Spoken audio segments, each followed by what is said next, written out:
अस्सलाम वालेकुम my dear students, hopefully you are doing well in your life. आज के लेक्चर के अंदर हम बाइनरी रिलेशंस के बारे में बात करेंगे और उसके फंक्शंस के बारे में डिस्कशन करेंगे।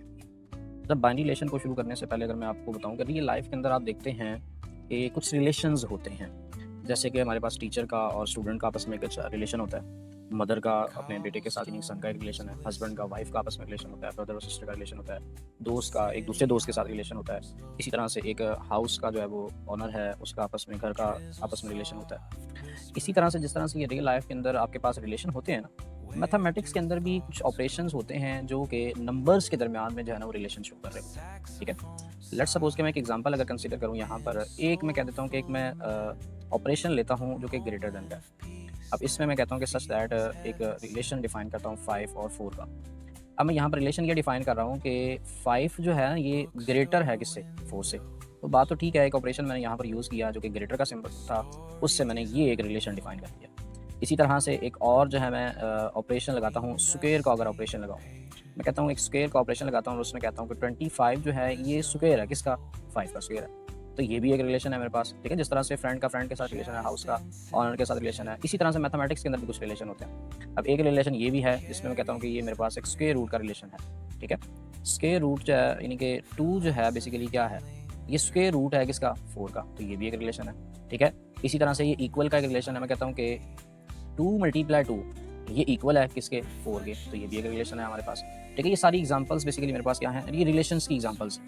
ठीक है, अब रिलेशंस की एग्जांपल्स हैं। ठीक है, अब मैथमेटिक्स के अंदर बेटे रिलेशन जो होता है ना, ये सेट ऑफ ऑर्डर पेयर इसके आता है, ये फॉर्म से रिप्रेजेंट होता है। अब सेट ऑफ ऑर्डर पेयर किस तरह से होते हैं उनको मैं डिस्क्राइब करता हूँ। सबसे पहले तो मैं यहाँ पर ऑर्डर पेयर को डिफाइन कर लेते हैं जिसको कार्टेशियन प्रोडक्ट कहते हैं, की मदद से हम बनाते होते हैं। अब सबसे पहले रिलेशंस को डिस्क्राइब करने के लिए मैं एक चीज़ डिफाइन कर रहा हूँ जिसको कहते हैं कार्टेशियन प्रोडक्ट। अब सबसे पहले हम डिफाइन करते हैं what is Cartesian product. Let A and B two non empty sets, दो मेरे पास कोई दो नॉन एम्प्टी सेट है, यानी कि उन दोनों का एम्प्टी नहीं होना चाहिए। देन कार्टेशियन प्रोडक्ट किस तरह से डिफाइन होगा, is a set of all order pairs X and Y की फॉर्म में हो, सच दैट एक्स बिलोंग करे ए से और वाई बिलोंग करे हमारे पास बी से, और उसको डिनोट जो किया जाता है वो ए क्रॉस बी की फॉर्म में डिनोट किया जाता है। ठीक है, अब इसमें किस तरह के एलिमेंट्स आते हैं उसको अगर हम मैथमेटिकली लिखें तो कार्टेशियन प्रोडक्ट अगर मैं दो सेट्स की का डिफाइन करूँ तो कहता है कि ए क्रॉस बी, ये दो नॉन एम्प्टी सेट हैं, इसके अंदर आपके पास जितने भी ऑर्डर पेयर हैं यानी कि एक्स वाई की फॉर्म में ऑर्डर पेयर होते हैं, सच दैट कि एक्स कहाँ से बिलोंग करना चाहिए, ये हमारे पास फर्स्ट सेट से यानी कि ए वाले सेट से बिलोंग करेगा, and Y belongs to the set B. इस तरह के जितने भी ऑर्डर पेयर आपके पास आएंगे वो बेसिकली हमारे पास कार्टेशियन प्रोडक्ट के अंदर एलिमेंट्स आ रहे होते हैं। अगर मैं इसको थोड़ा सा डिफाइन कर दूं कि एग्जांपल की मदद से, कोई एक मैं दो नॉन एम्प्टी सेट्स ले लेता हूँ। एक मैं ले लेता हूँ यहाँ पर एक सेट कंसिडर कर लेते हैं जिसके एलिमेंट्स 2, 3 और 4 ले लेते हैं, और बी वाला सेट हम ले लेते हैं 1 और 2। अब इसका मुझे कार्टेशियन प्रोडक्ट अगर निकालना है यानी कि ए क्रॉस बी निकालना है, तो बाय डेफिनेशन देखें तो मेरे पास ये कुछ यूँ है कि एक्स वाई की फॉर्म में ऑर्डर पेयर आएंगे, और किस तरह के ऑर्डर पेयर आने हैं उसमें वो बेसिकली हमारे पास क्या है कि पहला एलिमेंट कहाँ से लेना है, ए वाले सेट से लेना है, और दूसरा बी वाले सेट से लेना है एक्स और वाई की फॉर्म में। पहला एलिमेंट यहाँ पर इस तरह से जब ए क्रॉस बी निकालेंगे उसको आपने फिक्स करना है और बी वाले एलिमेंट्स के साथ इनके ऑर्डर पेयर बनाते जाना, यानी कि पहला ऑर्डर पेयर जो बनेगा 2 और 1 का बनेगा, फिर 2 का जो है वो 2 के साथ बनेगा। इसी तरह से नेक्स्ट फिर 3 का 1 के साथ बनेगा, और 3 का जो है वो 2 के साथ एक ऑर्डर पेयर बन जाएगा। देन 4 × 1 एंड 4 × 2 आ जाएगा। तो ये जो मेरे पास ऑर्डर पेयर आए हैं ये बेसिकली आपके पास क्या आए हैं, ये ए और बी का जो है ना वो कार्टेशियन प्रोडक्ट है। ठीक है, तो ये कार्टेशियन प्रोडक्ट की पहली डेफिनेशन हमने डिस्क्राइब कर ली।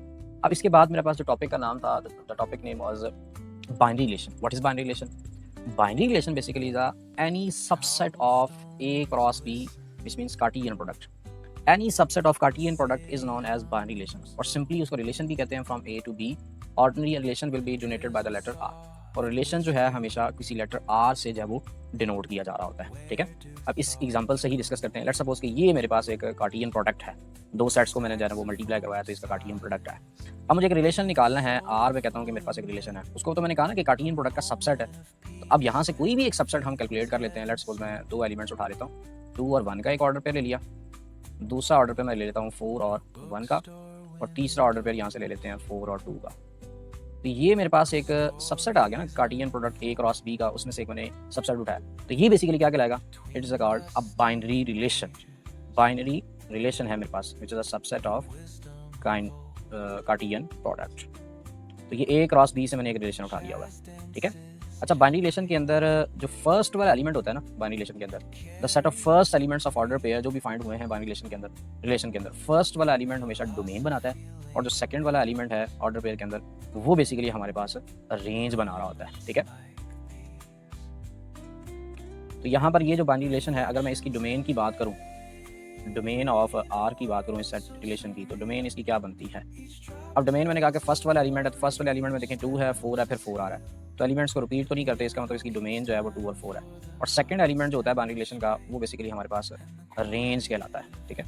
तो here what is the range, second element में एक 1 है, यहाँ भी 1 आया, यहाँ पर 2 आया, it means the range of this binary relation is 1 and 2, ये इसकी रेंज कैलकुलेट हो जाती है, ठीक है। तो यहाँ तक ये बात समझ आ गई। कार्टियन प्रोडक्ट की बात की, कार्टियन प्रोडक्ट क्या है, दो सेट्स को मल्टीप्लाई करवाते हैं तो वो उसकी डेफिनेशन कुछ नहीं बनाई।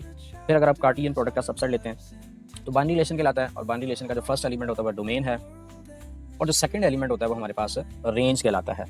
अच्छा, पांचवी बात यहाँ पर लिखी हुई है कि if A is a non empty set, any subset of A cross B in a cartesian product of A is called a relation in A. वो रिलेशन होगा, डेफिनेटली ऑब्वियस सी बात है, अगर एक सेट है तो उससे इटसेल्फ भी कार्टियन प्रोडक्ट लिया जा सकता है। अच्छा, यहाँ पर एक एग्जांपल डिस्कस हुई हुई है, इसको भी हम डिस्कस कर लेते हैं यहाँ पर। अब उसने यहाँ पर देखें स्टेटमेंट में कहा, इफ लेट कर लें कि C1 C2 and C3 be 3 children है and M1 and M2 be are 2 men such that the father of both C1 and C2 is M1, यानी कि ये जो C1 है और C2 है, इन दोनों का फादर जो है वो M1 आता है, और जो फादर है C3 का वो M2 है। तो आपने एक रिलेशन निकालना है चाइल्ड के दरमियान में और फादर के दरमियान में, ठीक है, एक रिलेशन निकालना है। तो जाहिर सी बात है, इस एग्जांपल को डिस्कस करने के लिए मैं यहाँ पर 2 सेट बनाऊंगा, ठीक है।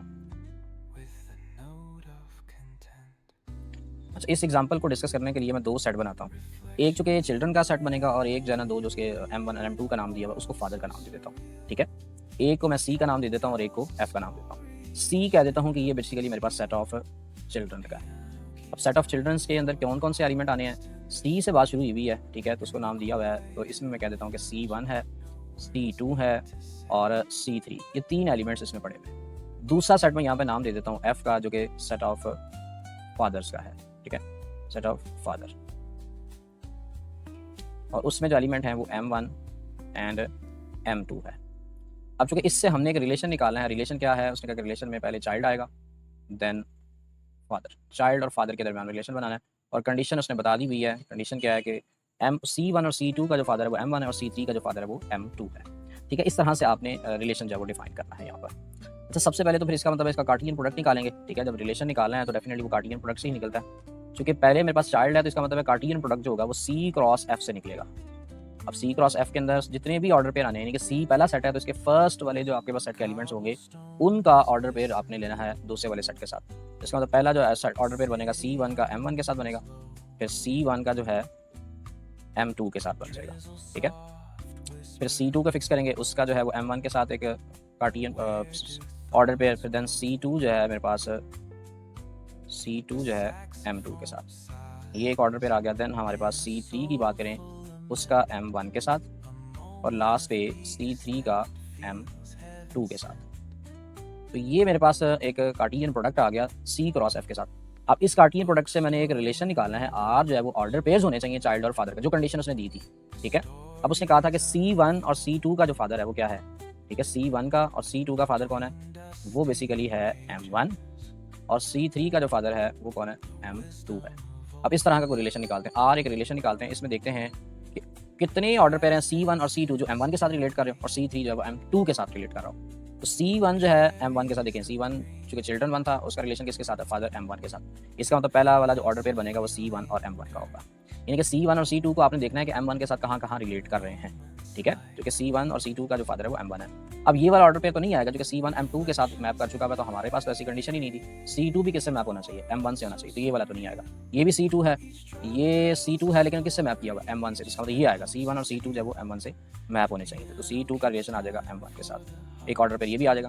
फिर C2 जो है वो M2 से मैप करे, ये हमारे पास पॉसिबिलिटी नहीं है। C3 जो है वो M2 से मैप करना चाहिए, तो तीसरा जो आपके पास बनेगा C3 का M2 के साथ, यही ऑर्डर पेयर 3 बनते हैं जो कि हमारे पास गिवन कंडीशन को सेटिस्फाई कर रहे हैं, जिसका मतलब है ये हमारे पास इसका एक रिलेशन होगा, ठीक है। और रिलेशन है तो इसकी डोमेन और रेंज की बात करें तो इस रिलेशन की, तो डोमेन मैंने कभी बताया कि फर्स्ट एलिमेंट और डोमेन कहलाता है, तो इसमें जो फर्स्ट एलिमेंट है वो C1 C2 और C3 दोनों ही आ रहे हैं, तो इसका मतलब डोमेन में तो मेरे पास C1 C2 और C3 आ जाएगा। और अगर इसकी रेंज की बात करें तो रेंज के अंदर सेकंड एलिमेंट होता है, तो जो कि M1 और M2 ही आ जाता है, ठीक है। तो ये मेरे पास एक डोमेन रेंज आ गई। अगर इसको डायग्राम के साथ भी रिप्रेजेंट करना चाहें तो ये देखें, ये एक डायग्राम भी रिप्रेजेंटेड हुई हुई है, ठीक है। ये अब उसने जो पहला सेट है C1 C2 और C3 का लिया, जो कि चिल्ड्रंस का सेट है, और M1 और M2 फादर का सेट है। इस रिलेशन को अगर डिफाइन करना हो तो C1 और C2 किससे मैप किया है? M1 से मैप किया है। तो देखें इसमें C1 को भी M1 से मैप किया और C2 को भी। तो देखें यहाँ पर C1 और C2 को उसने M1 से मैप किया हुआ है और C3 को किससे मैप किया हुआ है? M2 के साथ। तो यही कंडीशन उसने दी हुई थी कि हमारे पास एक रिलेशन है। एक और एग्जांपल यहाँ पर गिवन है, उसने कहा कि लेट एक सेट है, determine the relation R such that X relation है वाई से if and only if X less than होगा वाई से। इसका मतलब सबसे पहले कार्टेशियन प्रोडक्ट होगा इटसेल्फ, ए क्रॉस ए आ जाएगा। अब ए के एलिमेंट 1 2 3 है, इटसेल्फ रिलेशन लेना ना, तो यहाँ पर एक ही सेट गिवन है, तो ए क्रॉस ए लिया, एक इसके जो आपके पास ऑर्डर पेयर आए, ये ऑर्डर पेयर आ गए, रिलेशन लेना है कि पहला एलिमेंट दूसरे से क्या हो, ये कंडीशन है, एक्स लेस होगा वाई से। तो ये कुछ ऑर्डर पेयर बनते हैं 1 और 2 का, 1 और 3 का, 2 और 3 का, ये ऑर्डर पेयर सारे लेस ही हैं हमारे पास, ठीक है। अच्छा, उसके बाद अगर हम बात करें कि how many ways to represent the relation, relation को लिखने के कितने तरीके हैं, तो बेटा याद रखें रिलेशन को लिखने के 3 मेथड हैं हमारे पास, ठीक है। There are 3 ways to represent the relation. पहला जो आपके पास तरीका है वो मेरे पास ऑर्डर पेयर की फॉर्म में है, और दूसरा जो तरीका है वो टेबल की फॉर्म में है, और तीसरा जो है वो ग्राफ की फॉर्म में है, ठीक है। तो तीनों तरीकों से रिलेशन को किस तरह से रिप्रेजेंट किया जाता है, ये बातें हम डिस्कस करते हैं आपके पास, ठीक है। अच्छा, पहला तरीका जो हम ऑलरेडी डिस्कस भी कर चुके हुए हैं, ऑर्डर पेयर की फॉर्म में। A relation can be represented as a set of order pairs. For example, consider a water tank that start from 1 liter of water already inside. अब वो ये कहता है कि उसने ना एक एग्जांपल से इसको डिस्क्राइब करना चाह रहा है ऑर्डर पेयर्स की फॉर्म में रिलेशन को। अब वो रिलेशन किस तरह से बना रहा है, उसने कहा कि एक आर एक रिलेशन है, ठीक है। अब उसने कहा कि एक वाटर टैंक है, उसके अंदर 1 लीटर पानी पहले से ही मौजूद है, ठीक है, 1 लीटर पानी उसमें पहले से ही मौजूद है। और उसके बाद वो कहता है कि ईच मिनट, हर मिनट के बाद, एवरी 1 मिनट गुजरता है तो 1 additional litre of water is added to the tank, तो 1 लीटर मजीद उसके अंदर ऐड हो जाता है। The situation can be represented by the relation R, और ये एक रिलेशन जो है वो डिस्क्राइब कर रहा है इस सिचुएशन को। अब वो किस तरह से है देखो, आर एक रिलेशन है, एक्स वाई उसमें ऑर्डर पेयर है, ठीक है। उसने कहा relation such that Y equal to X plus 1 है। अब वाई किस चीज़ को रिप्रेजेंट कर रहा है, एक्स जो है ना यहाँ पर नंबर ऑफ मिनट्स को रिप्रेजेंट कर रहा है, ठीक है। And we have the past since the filling and the started and y is equal to the total number of water in liters. y जो है ना वाटर को रिप्रेजेंट कर रहा है लीटर्स के अंदर। अब देखो कि शुरू में मेरे पास कितने लीटर वाटर था, ठीक है, जब टाइम स्टार्ट ही नहीं हुआ तो 1 लीटर तो पहले से था। इसका मतलब जब टाइम स्टार्ट नहीं हुआ तो इसका मतलब x की वैल्यू क्या होगी, 0 होगी। अगर x को 0 पुट किया जाए तो y का आंसर क्या आना है यहाँ से, जरी सी बात है, यहाँ पर y is equal to x plus 1 की फॉर्म में एक रिलेशन दिया हुआ है, x की जगह पर आप जो 0 पुट करेंगे तो y का आंसर 1 आ जाएगा। तो यहाँ पर उसने यही बात की है, x इक्वल टू 0 होगा तो y क्या होगा 1। अगर आप इसी तरह से x की जगह पर यहाँ 1 पुट कर दें तो y का आंसर क्या आ जाएगा, जो कि 1 + 1 बनेगा, तो इसका मतलब है y की वैल्यू 2 है। x 1 है तो y 2 आ जाएगा। अगर इसी तरह से x 3 होगा तो y 3 आ जाएगा। तो इन सारे ऑर्डर पेयर को इस तरह से रिप्रेजेंट कर सकते हैं। अगर 0 था तो 1, अगर 1 था तो y की वैल्यू 2, 2 था तो 3, 3 था तो 4, 4 था तो 5, 5 था तो 6 था। तो देखो ये सारे के सारे आपने जो रिलेशन था ये सारे ऑर्डर पेयर की फॉर्म में रिप्रेजेंट किए हुए हैं। इसका मतलब एक मेथड तो हमारे पास ये था जो कि रिप्रेजेंट हो गया in the form of order pair. इसी चीज़ को अगर मैंने टेबल की फॉर्म में रिप्रेजेंट करना हो, ठीक है, तो दूसरा मेथड यहाँ पर टेबल्स की फॉर्म में रिप्रेजेंटेड हुआ है, ठीक है। वो क्या है, इसी चीज़ को देखें ना, एक्स मेरे पास टाइम आ गया मिनट्स के अंदर और वाटर जो है ना लीटर्स के अंदर उसका फंक्शन ये है। अगर मेरे पास टाइम जो था 0 मिनट थे तो रिलेशन क्या था, y की वैल्यू में x की जगह 0 पुट करेंगे इक्वल टू 1 आ गया। 1 की जगह पर x की जगह 1 पुट करेंगे तो हमारे पास y का आंसर 2 है।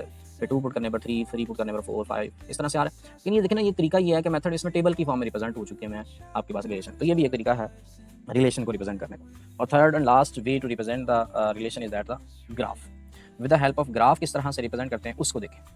अब ग्राफ में ये होता है कि ये जितने भी ऑर्डर पेयर आए ना, जैसे 0 1 है 1 2 है, इसको हम ग्राफ के अंदर रिप्रेजेंट कर देते हैं। यानी कि ये मेरे पास एक हॉरिजॉन्टल लाइन है और एक वर्टिकल लाइन है, और ये ओरिजिन होता है, ठीक है, इसमें 0 0 होते हैं। अब ये हॉरिजॉन्टल लाइन x एक्सिस कहलाती है और वर्टिकल लाइन y एक्सिस कहलाती है। अब मुझे पता है कि 0 x की वैल्यू है तो उस वक्त y का आंसर क्या आता है 1। तो देखिए इस पूरी लाइन पर x की वैल्यू 0 होती है तो यहाँ पर y का आंसर 1 है। तो इसका मतलब ये पहला पॉइंट यहाँ पे मिल गया जहाँ पर x की वैल्यू मेरे पास 0 है और y का आंसर 1 आ रहा है। इसी तरह से दूसरा ऑर्डर पेयर जहाँ पर x की वैल्यू 1 थी तो y का आंसर 2 था। देखिए यहाँ x की वैल्यू 1 है और इसके कॉरस्पॉन्डिंग y2 मिल रहा है, ठीक है। तो ये इसका ऑर्डर पे मिल गया तो यहाँ पर एक पॉइंट आ गया। फिर 2 पर 3 मिल रहा है, 3 पर 4 मिल रहा है, 4 पर 5 मिल रहा है। इस तरह से ये लाइन देखें रिप्रेजेंट होगी। ये बेसिकली आपके पास ग्राफ की मदद से भी फंक्शन रिलेशन को जो है वो रिप्रेजेंट किया जा सकता है। ठीक है, तो ये एक दो तीन थ्री मेथड्स हैं रिलेशंस को जो है वो रिप्रेजेंट करने के। अच्छा, उसके बाद हम बात करते हैं ये बड़ी ही इंपॉर्टेंट एक डेफिनेशन है। ठीक है, इस चीज़ को जो है ना बड़े अच्छे तरीके से आपने अंडरस्टैंड करना है, जो कि मेरे पास है function. What is a function? ये बड़ा इंपॉर्टेंट है। ठीक है, ये इतना इंपॉर्टेंट है कि इस चीज़ को हमने बहुत जगह यूज़ करना है। फंक्शन बेसिकली याद रखें, ये एक टाइप का रिलेशन होता है, बाइनरी रिलेशन ही होता है। अब बाइनरी रिलेशन है और उसको फंक्शन कब कहेंगे? A very important particular type of a relation is a function. अब डिफाइन किस तरह से किया जाता है? इस तरह से उसने कहा let's suppose two non empty set and such that. पहली कंडीशन ये क्या है? एफ इज अ रिलेशन, वो रिलेशन होगा from A to B. A to B होगा रिलेशन, और एफ क्या होना चाहिए? वो कार्टेशियन प्रोडक्ट का सबसेट होना चाहिए। पहली बात ये। और दूसरी बात ये है कि जो आपके पास डोमेन है ना उस फंक्शन की, वो पूरा का पूरा सेट ए होना चाहिए। अच्छा, यहाँ पर मैं एक एग्जांपल लेता हूँ। एक सेट में ए लेता हूँ और दूसरा सेट यहाँ पर एक बी ले लेते हैं। और ए वाले सेट के अंदर मैं 2 एलिमेंट उठा लेता हूँ, बी वाले सेट के अंदर 3, 4 एंड 5। अब मैंने इसका रिलेशन बनाना है और मैं कहता हूँ फंक्शन है आपके पास एफ, एक फंक्शन है जो कि ए से बी के ऊपर एक फंक्शन है। ठीक है, 2 सेट हमने नॉन एम्प्टी सेट के लिए। ठीक है, अब ए से बी के ऊपर फंक्शन, इसका मतलब है इसकी पहले तो मुझे ये वेरीफाई करना है कि डोमेन जो है ना इस फंक्शन की, तो पूरा का पूरा सेट ए होना चाहिए। डोमेन मैंने अभी बताया, अगर मैं इसको रिप्रेजेंट कर रहा हूँ, ठीक है, तो इसमें मैंने कहा डोमेन जो होता है आपके पास फर्स्ट एलिमेंट होता है रिलेशन का, तो फर्स्ट एलिमेंट तो सेट ए कहलाएगा। इसके सारे के सारे एलिमेंट किसी तरह से मैप करने चाहिए। ठीक है, इसका मतलब है यहाँ पर मैं इस 1 को किसी से मैप कर दूँ 3 के साथ, और 2 को मैप कर दूँ 4 के साथ। इसका मतलब इस रिलेशन की सारी डोमेन क्या बनेगी? वो आपके पास सेट ए बन जाएगा। ए कंडीशन तो ये बन गई। उसके बाद दूसरी जो उसने कंडीशन लगाई है ना मेरे पास के आपके पास फंक्शंस के लिए, उसने कहा कि first element of no 2 pairs of are equal, यानी कि फर्स्ट जो आपके पास एलिमेंट है उसके 2 पेयर कभी भी इक्वल नहीं होने चाहिए। इसका मतलब यहाँ पर क्या है? इसका मतलब यहाँ पर यह है कि फर्स्ट वाला जो आपके पास सेट है ना, इसके कभी भी 2 एलिमेंट्स, यानी कि 1 अगर 3 से मैप कर चुका हुआ ना, तो 1 कभी भी दूसरे एलिमेंट के साथ मैप नहीं करना चाहिए। अगर मैं 1 को 5 के साथ भी मैप कर देता हूँ, तो ये कभी भी याद रखें फंक्शन नहीं होगा। ठीक है, यानी कि आपके फंक्शन के लिए फर्स्ट जो सेट है उसके अंदर कभी भी रेपिटेशन नहीं हो सकती। ठीक है, ये दूसरी बात यहाँ पर है। तो उसके बाद उसने कहा कि the function F is also written as this, और इसको रीड कैसे करते हैं? F is a function from A to B. The set of first element जो होंगे सारे के सारे वो रिप्रेजेंट करेंगे डोमेन को, और सेकंड एलिमेंट इसको रिप्रेजेंट करेंगे आपके पास रेंज को। एक एग्जांपल यहाँ पर डिस्कस की हुई है, उसको हम यहाँ पर डिस्क्राइब करते हैं। तो उसने 2 नॉन एम्प्टी सेट लिए ए और बी, फंक्शन डिफाइन किया ए से बी के ऊपर, और फंक्शन के ऊपर कंडीशन लगा दी कि आपके पास जो y का सोल्यूशन है ना, वो 2x + 3 से आना चाहिए। और x कहाँ से बिलोंग करें? a से, और y कहाँ से बिलोंग करें? b से। अब x की वैल्यूज मैं यहाँ पुट करूंगा इस फंक्शन के अंदर, तो y के आंसर मिलेंगे। अब ये एक मेरे पास फंक्शन है y = 2x + 3। x मैंने कहाँ से लेना है? a वाले सेट से लेना है, तो मैं पहले x की वैल्यू 0 लेता हूँ। अगर मैं 0 पुट करता हूँ, 2 × 0 क्या आना है?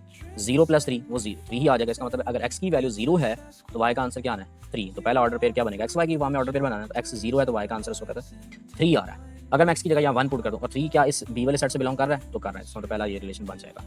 अगर x की वैल्यू यहाँ से दूसरा एलिमेंट पुट करते हैं 1, तो 2 × 1 = 2 + 3 5, तो इसका मतलब 1 और 5 ऑर्डर पेयर बनेगा, 5 भी यहाँ पर मैप कर रहा है। इसी तरह से 2 पुट करने पर 2 × 4 + 3 5 7 आ जाएगा। इसका मतलब 2 पुट करने पर 7 आ रहा है, फिर 3 पुट करने पर यहाँ पर 9 आएगा। सारे एलिमेंट यहाँ पर मैप करें, 4 पुट करने पर हमारे पास 11 आ जाएगा। इसका मतलब ये एक फंक्शन आ गया। ठीक है, ये ऑर्डर पेयर्स आ गए, और इसके फंक्शन की जो डोमेन है फर्स्ट एलिमेंट 0 1 2 3 4 आ रहा है, जो कि पूरा का पूरा सेट देखो ए आ रहा है। यही कंडीशन थी ना कि पहली कि डोमेन जो है कि पूरा का पूरा सेट ए आना चाहिए, तो यहाँ पर आ गया। अच्छा, जो दूसरा सेट होता है ना आपके पास, ये वाला फर्स्ट वाला सेट तो मेरे पास डोमेन कहलाता है। जो सेकंड वाला सेट होता है इसको बोलते हैं, ये बेसिकली को डोमेन कहलाती है। ठीक है, को डोमेन। और पूरा सेट जो होता है ना वो को डोमेन कहलाता है। और सम टाइम ऐसा होता है कि जो को डोमेन है वो हमारे पास रेंज भी आ जाती है, लेकिन बी के लिए ये बात जरूरी नहीं है कि सारे के सारे एलिमेंट मैप भी होने चाहिए। ठीक है, लेकिन जो रेंज है ये हमेशा आपके पास सबसेट होती है बी का, तो यहाँ पर आ रहा है इट सेल्फ सबसेट तो होता ही है। ठीक है, ये बातें हमने डिस्कस की हुई। अच्छा, उसके बाद हम टाइप्स ऑफ फंक्शन की बात करें। पहला जो फंक्शन की जो टाइप है ना वो ये है। अब देखिए फंक्शन के लिए मैंने क्या कहा, पहले तो आपके पास वो एक रिलेशन है। एक कंडीशन ये है कि आपके पास उसकी डोमेन जो है वो पूरा का पूरा ए वाला सेट होना चाहिए, और दूसरी कंडीशन ये है कि आपके पास जितने भी एलिमेंट्स हैं ना ए के, वो सारे के सारे मैप करने चाहिए बी वाले सेट के ऊपर, और उसकी जो रेंज है वो सबसेट होती है किसका? Second element, second set B का। ठीक है, ये आपके पास इस तरह का आपके पास कोई रिलेशन बन जाए तो इसको हम फंक्शन कहते हैं। अब उसकी टाइप्स में देखो, पहली टाइप क्या? Into function. If a function A to B इस तरह का फंक्शन हो, जो रेंज है ना वो क्या होनी चाहिए? वो सबसेट होना चाहिए बी का। और दूसरी बात यह है कि रेंज कंप्लीट पूरा का पूरा सेट बी नहीं होना चाहिए, यानी कि कंप्लीट कोड में नहीं आ जानी चाहिए। जैसे कि ये देखो कि रिलेशन है, क्या ये फंक्शन तो है, ए के सारे एलिमेंट मैप कर रहे हैं, इसकी डोमेन क्या है? 1 2 1 3 और 5 आएगी, जो पूरा का पूरा ये सेट आ गया। अगर मैं इसकी रेंज की बात करूँ, रेंज कहते हैं ये जो आपके पास एक एलिमेंट जिस एलिमेंट के साथ मैप कर रहे हैं वो इसका रेंज कहला जाएगा। इसकी जो रेंज आनी है, ठीक है, इस सेट इस रिलेशन की पहला एलिमेंट 2 से मैप किया 4 और 6, 2 4 और 6 इसकी रेंज आती है। तो ये 2 4 6 से क्या बी वाले सेट का सबसेट नहीं है? तो सारे के सारे एलिमेंट इसी में पड़े हुए हैं, ये सारे के सारे। और ये कोड डोमेन के इक्वल भी नहीं आ रही, नहीं कि पूरा का पूरा सेट भी नहीं आया, जो कि 8 एलिमेंट एक बच चुका है जो कि इसके मैप नहीं कर रहा। तो इसका मतलब ऐसा फंक्शन, ठीक है, जिसमें हमारे पास जो रेंज है ना वो सबसेट आ जाए बी का, और रेंज कभी भी पूरा सेट बी ना हो, then F is said to be a function from A into B, into function कहलाता है वो, ठीक है। ये पहली टाइप की बात हमने कर ली। अच्छा, दूसरी टाइप जो है ना वो 1 1 फंक्शन की, और इसको इंजेक्टिव फंक्शन भी कहते हैं। ये ऐसा फंक्शन होता है जो सेकंड एलिमेंट होता है ना आपके पास, ठीक है, ऑफ इट्स अच्छा इसमें ये है कि हम मैंने यहाँ पर ये कहा था कि अगर एक मैं एग्जांपल से बात करूँ, एक सेट ए वाले में कह देता हूँ 2 और 3 है, और बी वाले में कह देता हूँ मेरे पास 1 2 3 है। मैंने 2 को 1 पे मैप किया, 3 को भी 1 पे मैप कर दिया। मैंने कहा था फर्स्ट वाले सेट के अंदर रेपिटेशन नहीं होनी चाहिए, सेकंड में हो सकती है। ये एक रिलेशन है और फंक्शन भी है, क्योंकि ए के सारे एलिमेंट मैप कर चुके हैं और इसकी रेंज की बात की जाती है, सबसेट है बी का, तो ये फंक्शन तो होगा, और ये इनटू फंक्शन भी है। लेकिन 1 1 के लिए बात ये कहता है कि सेकंड वाला जो आपके पास सेट है ना उसके अंदर भी कभी भी रेपिटेशन ना हो। यानी इसमें देखें कोई एक भी एलिमेंट ऐसा नहीं है जो डबल मैप किया हो, यानी कि अगर मैं कहता हूँ ना 1 ए से मैप हुआ है, अगर 2 भी ए से मैप कर जाता ना तो ये 1 1 फंक्शन ना होता, ठीक है। इसकी बात कर लेते हैं, वो इनटू हो सकता था यहाँ पे क्योंकि सबसेट बन जानी थी रेंज इसकी।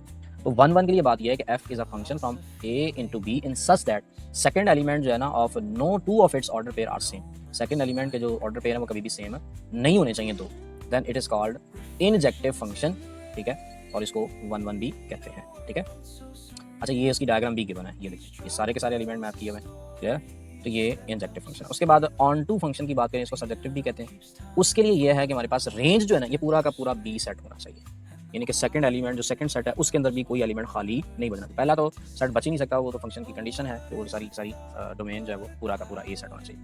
तो यहाँ पर देखेंगे डायग्राम में ये ए जो है C1 M1 से मैप हुआ है, C2 भी M1 से मैप हुआ है, C3 M2 से मैप हुआ है, और ये सारे के सारे एलिमेंट मैप करके ना बी के प्रीवियस ए में।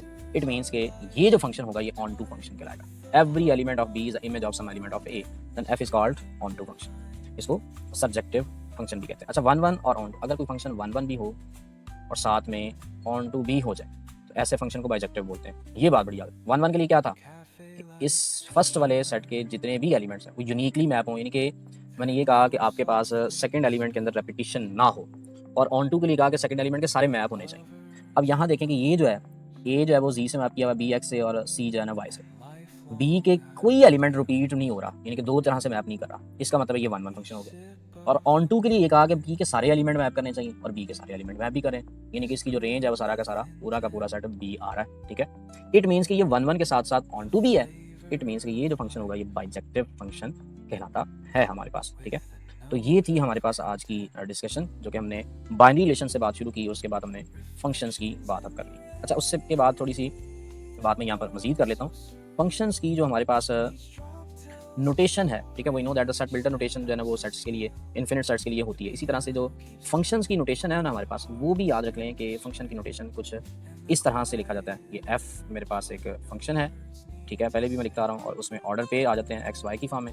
आगे सच दैट उसकी कंडीशन लगा देते हैं, वाई इज इक्वल टू मैं कह देता हूँ एक्स स्क्वायर है, और एक्स बिलोंग कर रहा है नेचुरल नंबर से, जो कि ये एक फंक्शन लिखा हुआ है, और ये इन्फिनिट एलिमेंट्स के लिए है, ठीक है, क्योंकि एक्स तो बिलोंग करवा लिया नेचुरल नंबर से, तो जिसका मतलब 1 आएगा, तो इसका मतलब उसका जो एलिमेंट मैप करेगा किस पे मरेगा, 1 पे मैप कर जाएगा, 2 4 पे मैप कर जाएगा, ठीक है। तो ये सारे के सारे मैप कर जाएंगे, क्लियर यहाँ तक।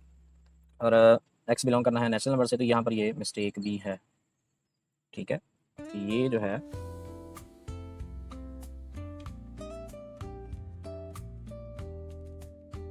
अच्छा, उसके बाद लीनियर एंड क्वाड्रेटिक फंक्शन। अच्छा, लीनियर फंक्शन ऐसा होगा जो इस फॉर्म में लिखा होगा, ठीक है, यानी कि हमारे पास y is equal to M X plus C की फॉर्म में लिखा होगा, और उसका जो ग्राफ हमेशा स्ट्रेट लाइन बनती है। और क्वाड्रेटिक फंक्शन जो कि इस फॉर्म में लिखा होगा, यानी कि A X square plus B X plus C is equal to 0 की फॉर्म में लिखा होगा, तो ये क्वाड्रेटिक फंक्शन कहलाएगा आपके पास, क्लियर है यहाँ तक। ये लीनियर फंक्शन की टाइप है। लीनियर फंक्शन को यहाँ पर हम मजीद डिस्कस करेंगे, लेकिन क्वाड्रेटिक फंक्शन को हम नेक्स्ट क्लास चैप्टर्स के अंदर डिस्कस करेंगे।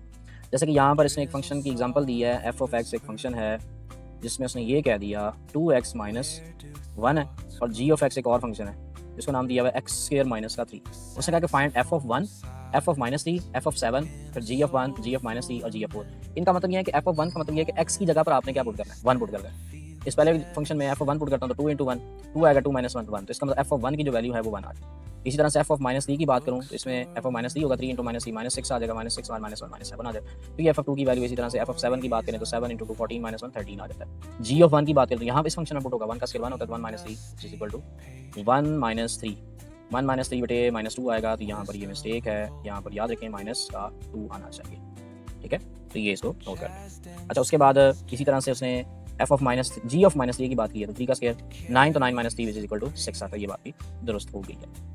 जी ऑफ 4 की बात करेंगे, 4 का स्क्वायर 16 माइनस 3 13, तो ये भी बात ठीक है, क्लियर है यहाँ तक। तो ये इसकी एग्जांपल नंबर 10 की हमने। एग्जांपल नंबर 11 देखें, ये बड़ी इंपॉर्टेंट एग्जांपल है हमारे पास। अब उसने कहा कि F of X A X plus B plus 3 equal है, और फिर ये कांस्टेंट है बी, एफ ऑफ 1 की वैल्यू 4 है और एफ ऑफ 5 की वैल्यू 9 है। इसका मतलब जब एफ ऑफ 1 पुट करेंगे वो इक्वल टू 4 आ जाएगा। एफ ऑफ 1 इक्वल टू 4 आया, यहाँ पर देखें इस फंक्शन में अगर मैं एक्स की जगह 1 पुट करूंगा तो ए 1 मल्टीप्लाई ए आएगा, ए प्लस बी प्लस 3 है, उधर जाके माइनस होना, तो उधर तो 4 है ना इक्वल, तो 4 माइनस 3 इज इक्वल टू 1। इसका मतलब ये एक ही टाइप बन गई।